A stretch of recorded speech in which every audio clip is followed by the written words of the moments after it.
tidak begitu asing ya buat kalian gitu ya.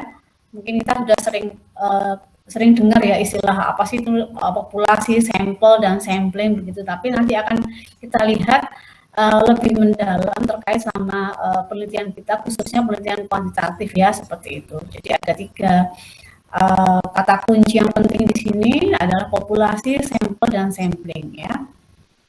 Oke, apakah ini sudah berpindah ke slide berikutnya?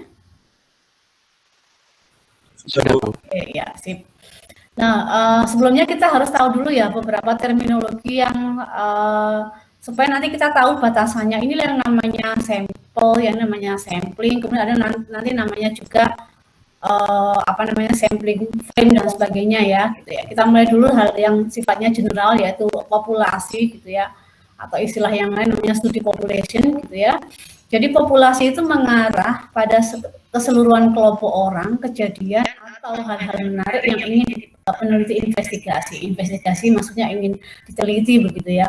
Jadi yang perlu saya tekankan di sini, jadi yang namanya populasi itu tidak selalu orang ya, karena kebetulan memang kalau psikologi karena objek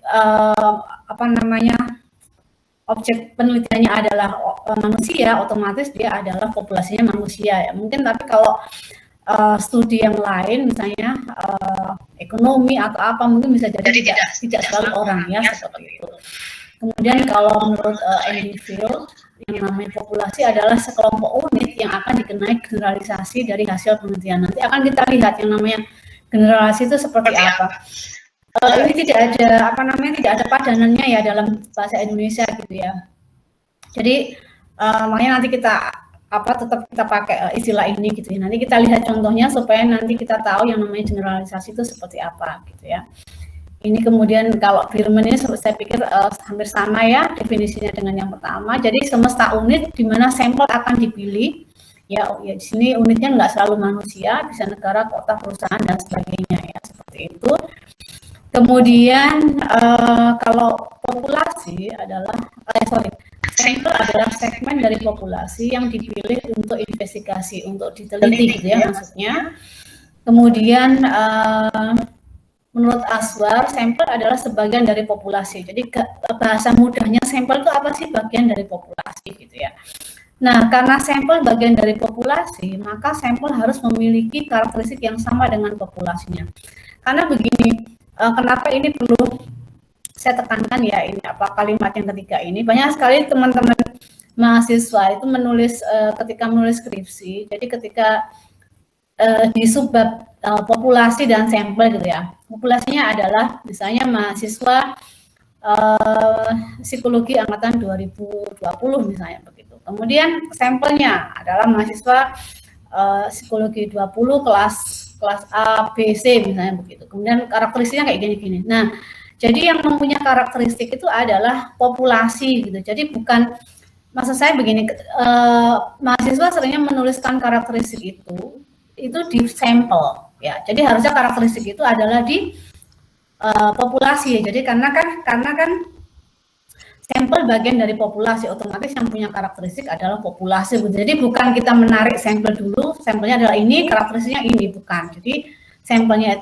karakteristik itu ada di populasi begitu ya. Oke. Kemudian ini kita lihat seperti apa sih hubungan populasi dan sampel yang nanti akan bisa menjelaskan yang namanya generalisasi seperti itu ya. Jadi ini adalah populasinya ya, terdiri dari banyak unit gitu ya, banyak sekali, besar ya. Kemudian kita akan memilih ya beberapa unit sampling dari populasi ini. Ya ini namanya sampel, ya kan? Nah dari sampel ini kita akan mengkolek atau mengambil informasi dari orang-orang yang bisa memberikan jawaban atas misalnya instrumen atau skala ataupun kuesioner yang kita berikan gitu ya. Nah dari hasil sini nanti hasil kuesioner tadi kan akan kita olah. Nah hasilnya itu akan kita berlakukan kepada si populasi. Jadi kita penelitiannya pada sampel, tetapi hasilnya kita berlakukan kepada populasi. Itu maksudnya namanya generalisasi begitu ya.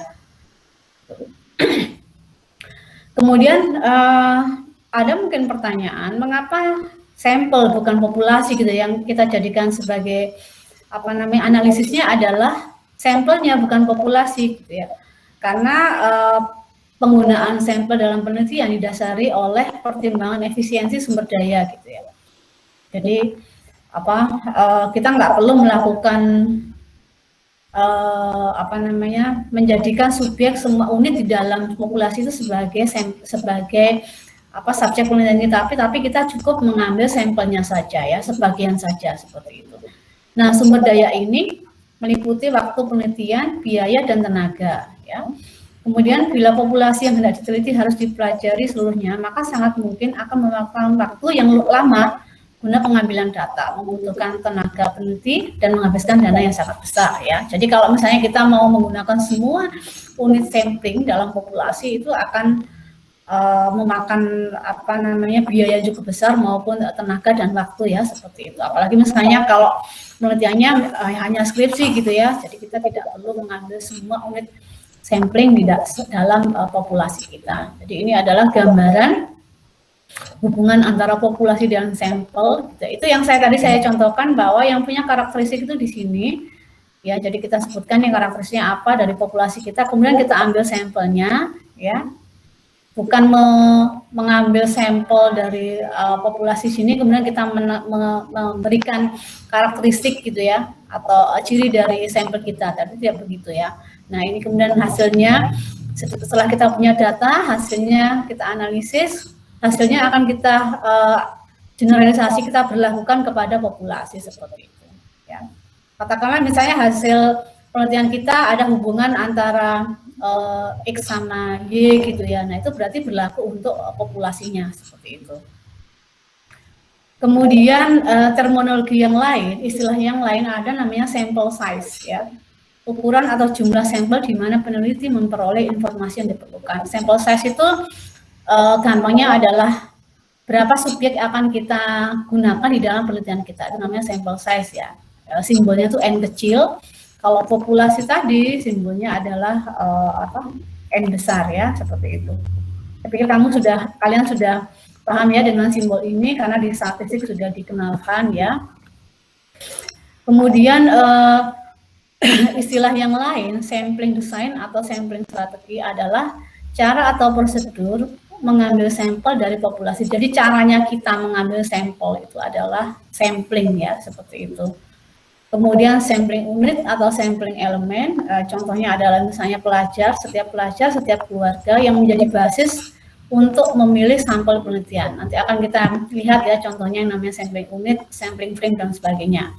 Kemudian kalau sampling frame, sebuah daftar yang mengidentifikasi unit atau elemen sampling, ya misalnya pelajar dalam populasi penelitian. Nah, sampling frame ini tidak harus ada gitu ya, seperti itu. Coba kita lihat contohnya ya. Jadi kita mau melihat sikap ya masyarakat terhadap Korean garlic bread gitu ya.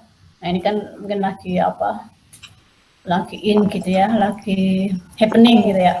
Jadi semua yang mengkonsumsi roti tersebut adalah populasi, ya kan? Nah, semua orang ya kan yang mengkonsumsi atau memakan jenis roti ini adalah populasi ya. Tetapi kata semua ini memiliki batasan yang nggak jelas, karena kan kita bingung nih semua yang mana gitu ya.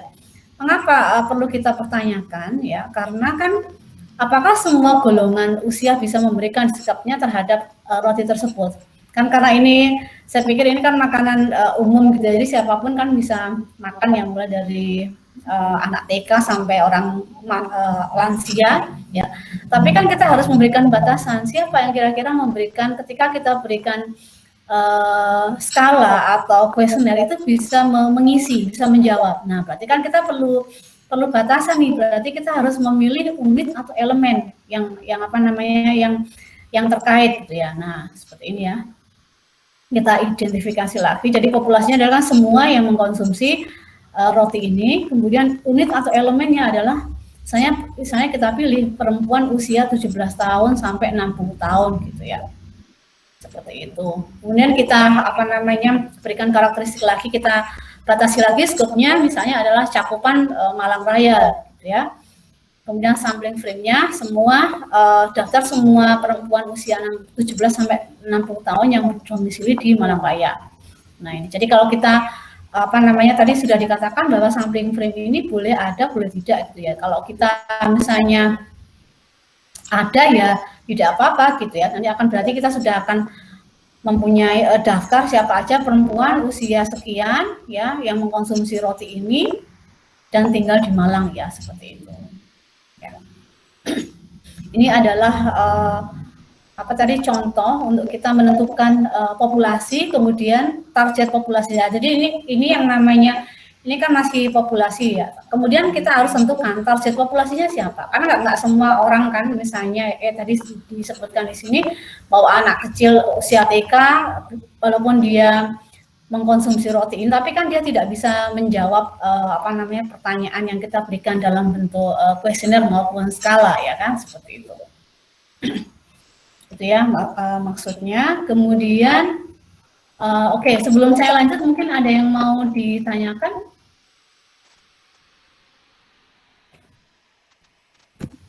Ada yang mau bertanya mungkin? Nah, nanti dalam prakteknya saya selama membimbing skripsi gitu ya, jarang sekali menemukan istilah yang paling common atau biasa dipakai itu tiga istilah ini ya, populasi, sampel, sama sample size, sampling gitu ya. Tapi kalau sampling frame ini jarang gitu ya mahasiswa mau ini menggunakan terminologi ini gitu ya, seperti itu. Mungkin ada yang mau ditanyakan dulu atau sudah jelas?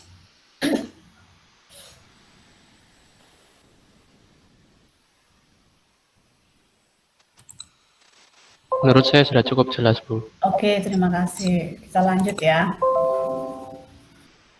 Ya, mungkin karena kalian sudah pernah ini ya, sudah tidak asing lagi dengan istilahnya. Kemudian ini sudah. Nah, ini adalah jadi tahapan kita di dalam sampling ini. Jadi kita akan tentukan dulu kan target populasinya. Berarti kalau kita target populasinya, jadi populasi kalau sudah kita bilang target, berarti kita harus memberikan batasan ya atau karakteristik dari siapa saja, elemen mana yang akan kita jadikan sebagai subjek penelitian kita ya. Kemudian kita akan tentukan kerangka samplingnya, maksudnya samplingnya itu akan seperti apa, karena dari sini kan yang pertama kita menentukan target populasi. Jadi kan kita jadi tahu seperti apa sih populasi kita, gitu ya, target populasi kita. Makanya nanti kita akan memilih sampling yang tepat untuk kita gunakan ya atau kita terapkan di dalam target populasi kita, ya kan? Oh sorry, ini kerangka sampling itu sampling frame maksud saya ya. Kemudian yang ketiga ini baru kita akan memberikan sampling yang sesuai ya dengan karakteristik tadi gitu ya. Selanjutnya kita akan menentukan jumlah sampel, kira-kira berapa orang yang akan kita jadikan sebagai sampel gitu ya. Ingat bahwa di dalam penelitian kuantitatif sampelnya itu besar ya, seperti itu. Besar itu seperti apa ya? Nanti akan kita lihat ya, yang namanya besar itu bagaimana gitu ya. Nah, sekarang kita masuk kepada klasifikasi sampling gitu. Jadi pembagian sampling ya. Secara garis besar itu ada dua kelompok ya, probability dan non probability. Probability berarti dengan random gitu ya. Kalau non probability berarti non random gitu. Ini ada beberapa di sini yang probability systematic, stratified, cluster, simple random begitu ya. Kemudian kalau non probability, convenience, snowball, judgment, dan kuota ya, seperti itu. Kalau yang probability banyak dipakai di dalam penelitian kuantitatif ya, tapi kalau non probability biasanya banyak digunakan dalam penelitian kualitatif. Walaupun nanti pada prakteknya kuantitatif bisa juga menggunakan non probability, misalnya banyak dipakai adalah convenience gitu ya atau aksidental ya, seperti itu. Coba kita lihat satu-satu gitu ya. Nah, kita lihat dulu definisi masing-masing kelompok tadi. Yang namanya probability adalah sampling di mana setiap subjek dalam populasi memiliki peluang yang sama besar untuk terpilih menjadi sampel ya, karena dia dipilih secara random, makanya semua orang, semua unit itu memiliki kesempatan yang sama untuk menjadi sampel ya. Sebaliknya kalau non probability berarti setiap anggota tidak memiliki kesempatan yang sama dan independen untuk terpilih sebagai sampel ya. Jadi ini adalah perbedaan probability dan non probability. Sekarang kita kupas satu-satu, kita mulai dari yang probability samples gitu ya. Jadi yang pertama, ini kok langsung nomor 2 ini ya, nomor 1 ya. Simple random sampling adalah setiap anggota populasi memiliki kesempatan yang sama dan independen untuk terpilih sebagai sampel ya. Jadi random sampling yang sederhana gitu ya. Kemudian otomatis berarti tidak ada subjek yang memiliki kesempatan yang lebih besar dari yang lain ya, karena tadi random tadi gitu ya. Kemudian jadi ini salah satu cara untuk teknik dengan simple random sampling gitu ya. Jadi misalnya kita punya apa namanya populasi 50 gitu ya. Kita akan menentukan 15 orang student dari populasi itu ya, yang akan kita pilih untuk misalnya di sini mengikuti sebuah festival ya, seperti itu. Kemudian kita akan mengambil secara acak, jadi misalnya 50 orang itu nomor 1 sampai 50 ya, katakanlah nomor 1 itu siapa, kita sudah identifikasi gitu ya. Kemudian kita akan mengambil 15 orang secara acak gitu ya, untuk kita jadikan sebagai orang terpilih sebagai sampel kita, seperti itu. Jadi ini kalau kita bayangkan, kita asosiasikan itu seperti arisan gitu ya. Jadi kita mengambil apa namanya 15 orang, jadi ini diambil satu sampai 15 kali. Nah itu adalah sampel kita ya. Saya pikir ini mudah sekali gitu ya. Kemudian selanjutnya ya. Yang kedua, jadi tadi yang pertama ya, yang sistematis. Sekarang yang kedua adalah systematic random sampling. Jadi mengambil sampel dengan sistem tertentu ya, misalnya dengan interval tertentu ya. Misalnya dari banyaknya orang dalam sebuah populasi ya, misalnya ya. Kita sampel sistemnya seperti apa ya, terserah bagaimana si peneliti akan menentukan ya. Misalnya di sini kita akan, saya pengen nih sampel saya akan saya ambil dari setiap kelipatan 3, berarti mereka yang punya nomor dari apa namanya, mulai dari 3, kemudian 1, 3, kemudian 6, 9 dan seterusnya ya, seperti itu. Nah, ini adalah dengan sistem tertentu ya.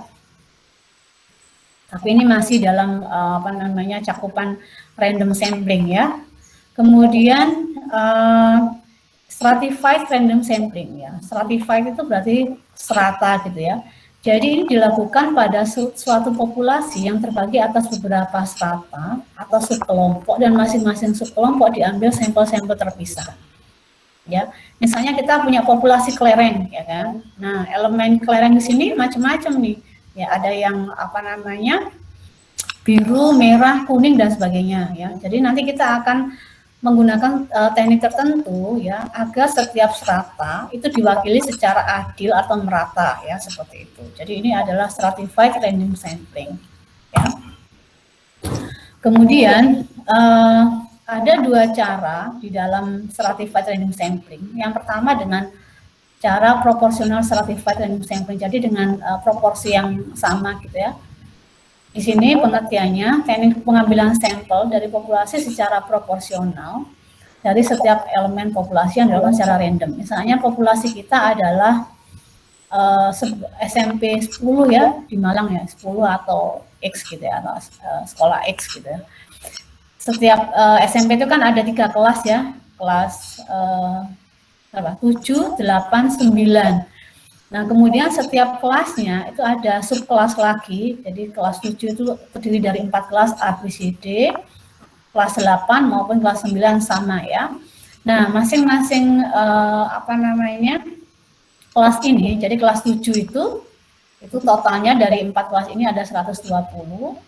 Kemudian kelas 8 150, kemudian kelas 9 itu ada 160. Nah, tadi ini kan proporsional ya, jadi setiap kelas kita ambil 10% ya. 10% dari 120 berarti 12 orang dan sebagainya ya. Jadi ini adalah contoh ketika kita menggunakan proportional stratified random sampling ya. Kemudian yang lainnya, yang kedua adalah proportional stratified random sampling.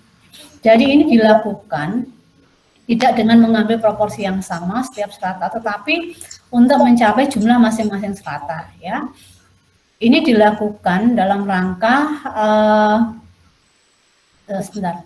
Biasanya dilakukan karena alasan pengambilan sampel berstrata proporsional dapat mengakibatkan terlalu sedikitnya jumlah sampel dalam penelitian ya. Jadi kalau kita lihat contoh ini kan terlalu sedikit ya. Katakanlah misalnya ini kalau kita jumlahkan berapa ini populasi kita 430 ya, tetapi populasinya adalah 430 jumlah itu ya dalam populasi, tetapi sampelnya hanya 43 orang. Kan sangat sedikit ya. Nah, untuk mengurangi itu ya, maksudnya mengurangi keterbatasan itu, kita akan menggunakan yang disproporsional gitu ya, supaya tidak terjadi error ya dalam pengambilan sampel ya, seperti itu. Nah, makanya kita akan menggunakan yang disproporsional. Jadi misalnya untuk yang masih dengan sekolah yang sama, contoh yang tadi kelas 7 tadi dengan jumlah orang 120, kita ambil aja misalnya 42% gitu ya. Kelas 150 orang 68%, ini kan berarti semakin besar jumlah orangnya berarti persentasenya lebih besar gitu ya. Kemudian kelas 9 itu adalah totalnya 160, persentasenya 81%. Jadi sampelnya adalah 199 orang gitu ya. Dari 420 ya 430 ya semuanya kita ambil sampel 199 orang ya. Misalnya masih representatif ya, masih representatif itu maksudnya masih menggambarkan populasi seperti itu. Dibandingkan yang tadi 430 cuma 43 orang ya, seperti itu. Kemudian yang keempat adalah cluster random sampling. Jadi melakukan randomisasi terhadap kelompok, bukan terhadap subjek secara individu, ya. Jadi ini contohnya. Jadi kalau cluster ini yang kita random adalah kelompoknya, ya. Kalau ini stratified yang kita random adalah orangnya, individunya, ya. Jadi siapa? Apa tadi? 43 orang ini yang akan kita random seperti itu. Jadi bukan kelasnya ya, tapi kalau yang kelas random sampling yang akan kita random adalah kelompoknya. Jadi misalnya begini, ini ada apa namanya sebuah populasi ya terdiri dari 4 kelompok begitu, atau misalnya asrama gitu ya, ada 4 asrama begitu. Nah, setiap subgedung, misalnya gedung A, gedung 1, 2, dan 3, masing-masing terdiri dari 100 orang ya. Nah, dengan cara klaster, randomisasi dilakukan terhadap 4 subgedung. Misalnya kita akan merandom terhadap dua subgedung yang keluar ya, makanya berarti 2 kali 100, artinya 2 subgedung itu akan kita jadikan sebagai subjek penelitian kita, seperti itu. Sampai di sini mungkin ada yang mau ditanyakan?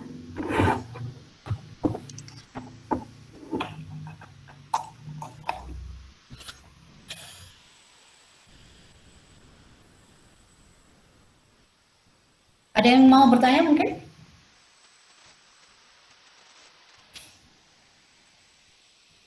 Nggak ada?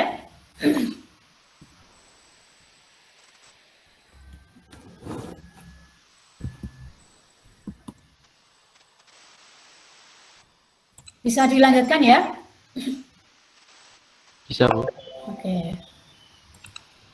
Ya, saya tuh takutnya kalau nggak ada yang respon, saya tiba-tiba keluar sendiri gitu ya, terlempar keluar. Kemudian kita lanjutkan sekarang yang non-probability sample. Gitu ya. Jadi yang pertama convenience atau accidental sampling ya. Jadi sebuah sampel ya, di mana individu kita akan mencari individu yang mudah untuk kita temui gitu ya. Jadi Misalnya siapapun orang yang akan kita temui itu akan kita jadikan sebagai sampel kita, asalkan dia memenuhi kriteria yang kita punya gitu ya, mau di jalan, mau di pasar, mau di kereta api ya, asalkan dia memenuhi kriteria kita, akan kita jadikan sebagai sampel penelitian kita gitu ya. Jadi metode ini terkenal cepat, mudah dan murah gitu ya. Selanjutnya kuota sampling ya. Jadi pengambilan sampel dengan cara non-random sebanyak jumlah tertentu yang dianggap dapat merefleksikan populasi. Ya. Umumnya kuota yang ditetapkan untuk setiap subkelompok didasarkan pada jumlah total setiap kelompok dalam populasi. Prinsipnya sama dengan proportional stratified random sampling, tetapi dilakukan secara non-random. Ya, jadi sama dengan yang stratified tadi, yang proporsional tadi, tapi ini dilakukan secara non-random. Jadi langsung dipilih ya begitu. Kalau random itu maksudnya acak gitu ya. Kemudian yang ketiga purposive ya atau judgment ya. Jadi menurut Ari Kunto, teknik mengambil sampel dengan tidak berdasarkan random daerah atau strata, melainkan berdasarkan atas adanya pertimbangan yang berfokus pada tujuan tertentu. Purposive sampling lebih tepat digunakan oleh para peneliti jika sebuah penelitian memerlukan kriteria khusus agar sampel yang diambil nantinya sesuai dengan tujuan penelitian. Nah, seperti yang sudah saya jelaskan di depan bahwa non-random ini banyak dipakai di dalam penelitian kualitatif maksud saya. Jadi penelitian kualitatif sering banget menggunakan sampling dengan purposive atau judgment. Ya, coba kita lihat contohnya. Ya, disaster readiness pada remaja putus sekolah yang tinggal di daerah rawan bencana. Nah, ini kan sangat spesifik ya seperti itu. Jadi ini kita akan menggunakan kriteria berarti remaja putus sekolah yang tinggal di daerah rawan bencana ya seperti itu. Jadi purposive awal-awalnya, tapi sekarang sudah mulai banyak yang paham. Dulu teman-teman yang skripsi itu sering sekali kalau memilih sampling itu purposive. Jadi kan dari kata purpose gitu tujuan ya, mesti karena pikirannya ya semua penelitian kan mesti ada tujuannya gitu, sesuai dengan tujuannya maksud saya ya. Tapi ternyata pengertian purposive di sini itu untuk sampling yang sangat yang punya karakteristik yang spesifik ya seperti itu. Jadi tidak semuanya bisa masuk di dalam purposive sampling ya. Gitu ya. Kemudian contoh yang kedua, penyesuaian diri lansia di masa pandemi yang tinggal di panti ya, maksudnya ini panti sosial ya seperti itu.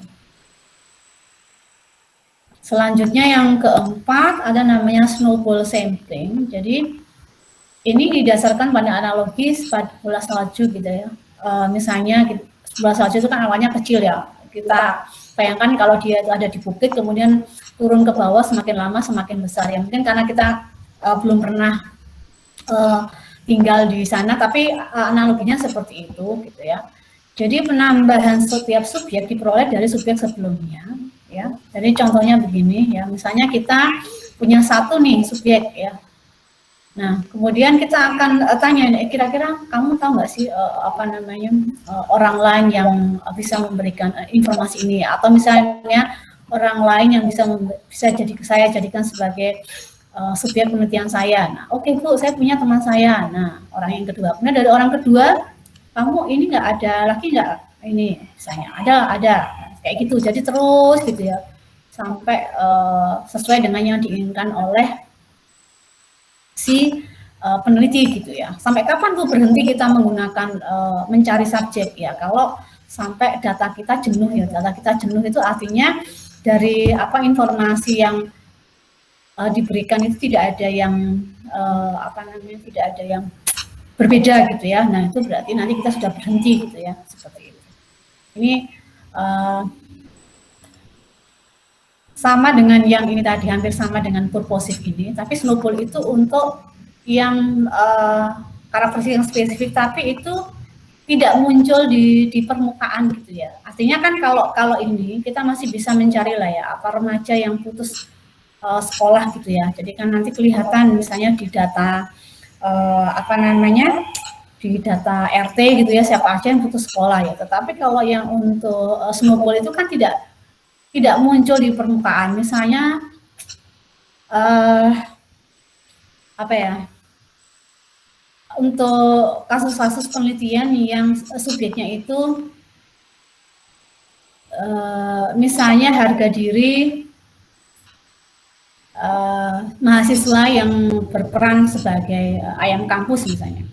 Nah, itu kan kita nggak punya data ya, kan itu nggak muncul di permukaan. Kan nggak ada tuh orang yang mendeklar dirinya, hai saya ayam kampus, kan nggak ada yang begitu. Ya. Mungkin kalau ada yang bingung ayam kampus itu apa, coba nanti googling sendiri, itu sebenarnya kiasan ya, bukan arti yang sebenarnya begitu. Ya, kan nggak mungkin orang itu tadi ya akan bilang secara bilang bahwa mereka adalah sebagai apa, kan nggak mungkin ya. Makanya kita akan mencari, kita mungkin sudah tahu ya satu orang ini sepertinya dia adalah ayam kampus, makanya kita akan nanya, oh kamu bersedia nggak jadi subjek saya? Oke, saya bersedia. Sudah kita dapatkan datanya, kita tanya, kamu punya nggak teman yang kamu kenal yang seprofesi dengan kamu? Oh ada bu, nah ini. Kemudian dari orang itu kita tanya lagi, nah seperti itu. Itu maksudnya snowball sampling ya. Contoh yang lain apa misalnya? Misalnya buzzer ya, mungkin terkait sama media sosial misalnya ya, harga diri seseorang yang berperan sebagai buzzer gitu ya misalnya, walaupun sudah banyak sekali yang menuju ke sana, tapi jarang sekali orang yang itu tadi mendeklar ya bahwa dia adalah seorang buzzer gitu ya, karena mungkin secara sosial itu nggak bisa diterima ya seperti itu, atau mungkin itu sebagai profesi yang bukan profesi ya, aktivitas yang tidak baik ya seperti itu. Misalnya mana orang tidak berani untuk itu tadi mengatakan ke publik bahwa dia adalah sebagai ini dan itu gitu ya. Ini kita bisa menggunakan ini tadi snowball sampling ya. Selanjutnya kita akan melihat seberapa besar sih jumlah sampel yang akan kita gunakan dalam penelitian. Ya. Ukurannya itu berapa? N-nya itu berapa sih Bu, yang benar gitu ya, yang ideal ya. Tapi yang harus kita tekankan di sini adalah dia harus ya representasi dari populasi seperti itu. Representasi itu maksudnya menggambarkan populasi gitu ya. Nah di sini dijelaskan tidak ada jumlah akurat berapa sampel harus dipakai. Sampel bergantung pada tujuan dan metode penelitian yang digunakan. Ya, jadi tidak ada satu pendapat tentang ukuran sampel yang ideal itu seperti ini. Ini loh, hanya satu-satunya cara, tidak, tapi banyak cara gitu ya. Jadi tidak ada kesepakatan secara umum gitu ya, bahwa ini yang akan kita pakai aturannya pakemnya seperti ini, tidak seperti itu ya. Semuanya akan tergantung kepada tujuan dan metode penelitian yang akan digunakan. Nah, tadi saya bilang bahwa kayak penelitian kualitatif, otomatis dia tidak akan menggunakan sampel size yang besar ya. Anda bisa bayangkan kalau kita mau menggunakan misalnya snowball ini, masa kita mau membentukkan 10 orang ya, sudah ngos-ngosan ya 10 orang gitu ya, katakanlah 3 atau 4 itu sudah cukup ya seperti itu. Karena siapa orang yang mau declare tentang hal tadi ya, mau declare bahwa saya sebagai ayam kampus, kan nggak mungkin ya seperti itu. Nah, selanjutnya di sini hal yang lain adalah penentuan jumlah sampel dibatasi oleh sumber daya yang meliputi waktu, tenaga, dan dana. Ya, sekali lagi ini adalah keterbatasan sumber daya ini juga menjadi bagian dari pertimbangan kita melakukan banyak hal ya dalam penelitian kita. Walaupun nanti ini jangan sebagai hal yang prioritas ya, kita masih punya keterikatan dengan yang sifatnya metodologi ya, yang itu harus kita penuhi dulu, baru ini yang kita pertimbangkan ya seperti itu. Nah, kemudian kalau menurut cohort ini ya, jadi dia punya punya pendapat gitu ya. Misalnya di sini penelitian korelasional itu butuh sampel minimal 30 responden ya. Makanya dalam penelitian kuantitatif itu ada angka ajaib dia 30 responden. Jadi yang paling mudah itu adalah menggunakan ini. Jadi misalnya kalau mau penelitian berapa Bu sampelnya? Ya kalau saya sih saya nggak mau menggunakan minimal gitu ya. Jadi harus 50. Saya biasanya begitu. Kalau kamu mau minimal 50 nggak boleh. Jadi misalnya 35 atau 37 yang penting kan sudah di atas minimal ya, tapi kan sudah terlalu mepet gitu ya, seperti itu. Kemudian kalau penelitian eksperimen itu membutuhkan responden minimal 15 ya, seperti itu. Jadi kalau eksperimen saya pikir lebih sedikit ya dibanding yang kuantitatif tapi yang korelasional ya. Gitu. Kemudian kalau penelitian yang sifatnya kualitatif sampelnya ya lebih sedikit ya, otomatis ya dibanding yang kuantitatif seperti itu ya. Karena kita harus melakukan wawancaranya nggak sekali, bisa 3 kali seperti itu. Ini pendapat yang lain, jadi dalam kacamata psikometri ya, jadi pengukuran gitu ya, seperti itu. Kalau kita mempunyai sampel yang besar, yang itu merepresentasikan, yang lebih dekat kepada populasi, itu akan kita gunakan. Gitu. Misalnya ini adalah populasi kita, gitu ya. Kemudian kalau sampel kita nanti 1.600, itu kan mendekati, merepresentasikan populasi ya. Kalau 400, ya masih ada lah ya, gitu ya, potongan-potongan itu, kepalanya, mata, hidung dan sebagainya. Tapi kalau 100, ya nggak ada, ini cuma titik-titik tok ini, ya seperti itu. Ini adalah makanya kan cara berpikirnya kalau kuantitatif ya sebanyak-banyaknya kita mengambil sampelnya, jumlah sampelnya itu sebanyak-banyaknya seperti itu. Ya. Kemudian ini ada cara yang lain ya, ini ada sebuah tabel begitu. Jadi si Morgan dan temannya ini memberikan rumus gitu ya. Kalau kita mempunyai jumlah N atau populasi sekian, subjeknya itu berapa? Ini ada semua di sini. Ya, itu makanya dikatakan bahwa tidak ada jumlah akurat berapa sampel yang harus dipakai. Jadi nggak ada idealnya, itu nggak ada. Tapi tergantung kepada itu tadi ya, tujuan dan metode kita. Ya. Yang penting ketika kita menentukan jumlah sampelnya, kita punya dasarnya. Oh, saya pakai ini loh Bu, pakai ini yang angka aja 30 responden ya silakan gitu ya. Tapi kita juga harus lihat gitu ya, populasimu itu siapa gitu ya. Ada berapa orang dalam populasimu, kok kamu cuma 30 misalnya ya. Ini saya menggunakan ini Bu, tabelnya Morgan ini Bu, ya silakan saja ya, seperti itu. Nah, kemudian ada teknik yang lain menggunakan G-Power gitu ya. Jadi ini adalah sebuah software untuk menghitung statistical power untuk mengetahui jumlah sampel minimal. Jadi ada software gitu ya. Nanti Anda akan masukkan beberapa kata kunci di sana, misalnya hipotesisnya, kemudian hal-hal yang lain ya. Nanti akan keluar sampel yang akan Anda gunakan itu minimal berapa. Nah, ini ketemu nih total sampel size-nya 193 ya.